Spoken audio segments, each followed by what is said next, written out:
Welcome, folks, to another portion of the show.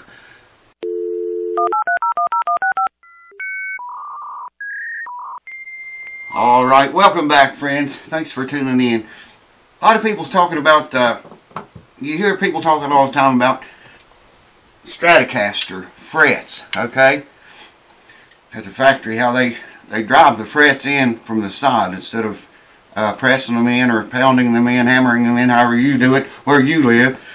They talk about, you know, they press them in from the bass side to the treble side. Are you with me on that?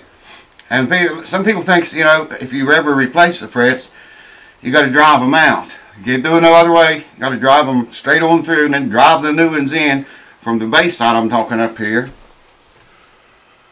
Drive it down that way, every fret. You drive them clear out, completely out, and then when you put a new fret in, you drive it in from the bass side. Always go from the bass to the treble when you do, if you do it that way. I used to do it that way, and there's been a lot of talk about it here lately, so I thought I'd make a video and talk about it a little bit more. The way I used to do it, I'd put a tiny bit on my Dremel tool, and right on the end of the fret there, grind, you know, kind of a little flat spot there. And I had these, I've still got these little punches somewhere. No clue where they are right now, but I still have them. And I would grind that little flat place off right there, and then take a punch, you know, have this in a vise, the whole neck in a vise, or the whole guitar, and take a punch, and that punch would fit perfectly on the end of that flat place that I ground into the fret. And I just take a little hammer and just start pecking it, you know, and it starts letting go and coming across. The trouble with that is, almost every time, you're going to get tear out down here on this end, you know, where you're the treble side, where that fret's coming out. You're going to have tear out there if you do it this way. Well, you probably will, but you won't have any up here. None. Okay? I stopped doing it that way. I use these now, and I'll just, you know, start working like you normally would on the end, either end, work slowly across. Sometimes I use those little fretboard protector things I've showed you before, and those other little things that are to stop chipping. Sometimes I don't use them. But it's not going to hurt your stratocaster, though. If you pull the frets out with these, you know, even if you get a little bit of chip out, the fret's going to cover it back up if you're careful. I do all guitars that way now. If I have to refret one, you know, I use these things there again, pull them all straight out. I've done away with that driving them through shit. I mean, yeah, it works okay, but like I say, you're probably going to get some tear out along the fretboard, or the fretboard right there. And that's not going to feel good on your hands. And plus, it's just going to be one more thing that you have to fix. You can look at these frets here. I think you can see the tang. I need glasses on, but I think you can barely see the tang there a little bit. See that? So, it's your choice, man. You can either, if you do it, you know, driving them out, you're going to need something to flatten the end of the fret, so your punch or whatever you use to put against the fret and drive it will seat up right. You know, you can't just take a punch, or I don't think they even make a tool that you can do that with, really. You can put in the comments if they have. If they do, I've never seen it. I've never seen that tool. But you got to have, normally you would have to have a Dremel tool, okay? A bit, whatever size bit you want to use, preferably about the size of the width of the fret, you know, this way. The width of the frets, this way. And if you go any bigger than that, you're going to cut into your wood, your fretboard. So you want to stay, you know, about the size the fret is. With the bit, you're going to have a Dremel tool, a bit, some kind of a punch, something to put against the fret, a hammer, and probably sandpaper by the time you get done to, you know, sand out all that chip away over here that you probably are going to get. I've done that a lot of times, and sometimes I'd get chip away and sometimes not. I don't know what the deal with that was.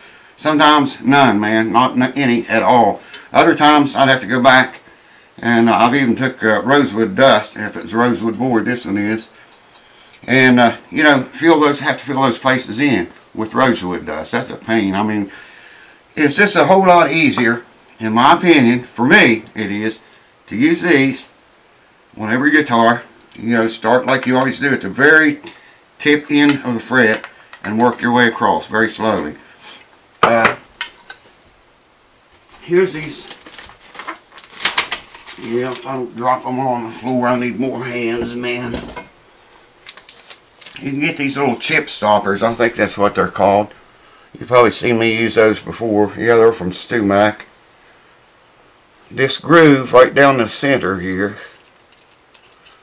I can't hit it, man. I can't see it without glasses. That groove in the center of both of them. Let's see. One of them's 10 thousandths and one's for 20 thousandths. In case you've never seen anyone use these, you just get the fret started pulling it up, okay? And then depending on the width of your fret tang, slip this underneath the end as you're pulling it up. Supposedly stops chip out. I've still chipped them with these, but you know, it's an extra backup, I guess. You could use those little fretboard protectors if you have them and you'd rather use them. And that's just one of these. They're not as good. I don't like them as good. I like those other things better. I only use these when I'm doing frets like, when I used to use sandpaper, I would lay this over the fret so I wouldn't touch the sandpaper, wouldn't touch the fretboard. Anyways, back to the pulling the frets out. It's up to you, really. Like I say, I used to do it. I'd drive them through. It's not really any faster. By the time you know, put a bit in your rig and cut out a flat spot on the end of every fret, find your punch, find your hammer, find your sandpaper, because you're probably going to have tear out along here, because all those little ears and stuff on the fret tang is going to come out right there. Drive it out. It's more trouble to me than it's worth, I think. I did, like I said, that way for years, and I thought, well, shit, man, I had a stratocaster here, and it was mine. And I sold that thing on eBay. I can't believe I did that. But one day, I needed to replace some frets, not all of them. But I thought, you know, I've always punched them out. I'm going to try just pulling them out like you would, you know, regularly. And it worked fine. Had a little bit of chip out, but it wasn't enough. When I got the new frets back in, you could not tell it, man. You couldn't see it. You could not see it. This neck is for a Stratocaster guitar, which I'm going to be putting together sometime on this channel if I ever get, you know how that goes. Anyways, yeah, you can pull your frets out of your Strat straight up, or knock them out the side, whichever you like best. I like pulling them straight out, but you know, each to his own, I suppose. Wax potting pickups today. Thank you guys for watching. I hope that's some kind of help to you. I got this old Martin guitar here. Check this out, man.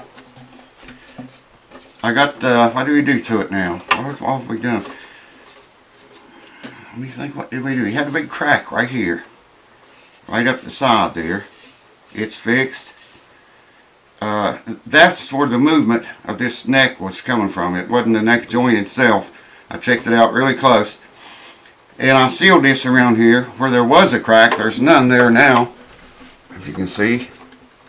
And it's all sealed up, baby. Sealed, and the crack is glued together and cleated. Videos is coming on. I don't know what order you'll see them. Maybe you might see them before you see this video. I don't know. I checked for that loose brace. It was not loose. Well, somebody really got a lot of glue on that finish, man. Looks like just left it on there. What do you got to do next? Frets. I'm going to do the frets on this guitar. Just, you know, level them and, you know, the whole fret job, man. They're not wore all that bad, but I'm going to level them and re-radius them, crown them, and polish them and all that jazz. So stay tuned for all that. It's coming. It's coming. Thank you guys for watching, and I hope to see you again real soon. Cheers to you. Love you guys. See you next time. Look at this shit, man. For those of you that never see it, fall to your knees and repent, if you please. and be grateful that you never see it. Be grateful you don't see it, because it's a sloppy mess. It is a sloppy mess. If you got to go out there in it, that's only a few inches. That's nothing compared to what we usually get. But it's bad enough. Be grateful you never see the slop. Hold on.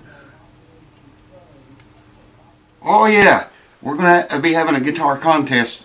Well, having a contest ending just real soon now. Stay tuned for that. And I don't usually say anything about this on YouTube, but I want to just remind everybody on YouTube, if you want to get in on these guitar giveaway contests, I don't know how many more I'm going to be able to do, because Patreon's kind of, well, they're pissing and moaning about it. And their rules, the way their rules and stuff is, I don't know, how much longer they're going to let me do it. There's one going to end here just in a few days, and somebody, whoever wins it, will get to choose out of 3 guitars which one they want. So if you're on YouTube, come over to Patreon, join us over there. We got a nice family of people there, great family of people there. And somebody's going to win a guitar here in a few days, then we'll do it again. If Patreon will let us, we'll do it again. Come over to Patreon and join us if you want. Like I say, I don't mention it in every video. This is the first time I've mentioned it in years, actually. But if you want in on the contest, come over, join us. I'm sure you'll like it. Cheers. Love you guys. See you next time.